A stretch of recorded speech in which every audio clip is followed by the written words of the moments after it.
শান্তিনিকেতনে সোনাঝুরি জঙ্গলের মনোরম পরিবেশে 25 বছরে পা দিল হিরালিনী দুর্গোৎসব। জঙ্গলে ঘেরা পরিবেশ ও শৈল্পিক প্রতিমা এই পুজোর মূল আকর্ষণ। এবার সম্পূর্ণ আম কাঠের উপর দেবী দুর্গার রূপ দেওয়া হয়েছে। পুজোর 4টে দিন আদিবাসীদের ধামসা মাদলে মুখরিত হয় সোনাঝুরি হিরালিনী দুর্গোৎসব। 2001 সালে শিল্পী বাঁধন দাসের হাত ধরে শুরু হয়েছিল এই শৈল্পিক দুর্গোৎসব। তার প্রয়াণের পর থেকে ঐতিহ্য ধরে রেখেছেন তার ছাত্র আশিস ঘোষ। ইরাক যুদ্ধ ও আমেরিকার ওয়ার্ল্ড ট্রেড সেন্টারে ধ্বংসের পর থেকেই প্রতিমার হাতে আর নেই অস্ত্র, বরং বিশ্ব শান্তির প্রতীক পদ্মফুল।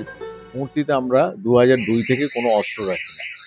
আমরা একটু শান্তির প্রতীক হিসেবে হাতে ফুল রাখা হয়।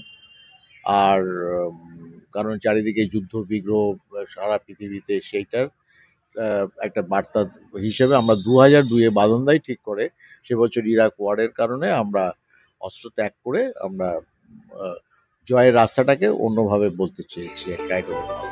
পুজোর 4 দিন জঙ্গলের মধ্যেই একটি উন্মুক্ত মঞ্চ তৈরি করা হয়। সেখানে স্থানীয় শিল্পী থেকে শুরু করে আদিবাসী শিল্পীরা লোক সাংস্কৃতিক উৎসবে মেতে ওঠেন। এখানে ঝলমলে আলোকসজ্জা ও মণ্ডপের জাঁকজমক নেই বলিপ্রথা বা বৈদিক রীতিরেওয়াজ।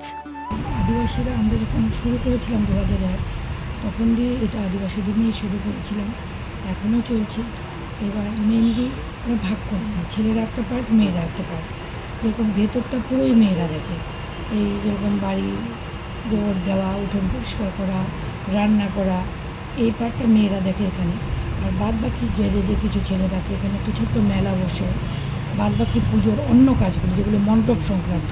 পুজো 4টে দিন শুধুমাত্র বীরভূমের এই শান্তিনিকেতন লাগোয়া যে সমস্ত আদিবাসী গ্রাম রয়েছে তারাই নয়, পাশাপাশি পুরুলিয়া, প্রতিবেশী রাজ্য ঝাড়খণ্ড থেকে প্রচুর আদিবাসী মানুষজনরা আসেন এবং পুজো 4টে দিন রীতিমতো জমজমাট হয়ে ওঠে এ রাজ্যের অন্যতম পর্যটন কেন্দ্র শান্তিনিকেতনের সোনাঝুরি জঙ্গলে ঘেরা হিরালিনী দুর্গোৎসবের এই পুজো মণ্ডপ।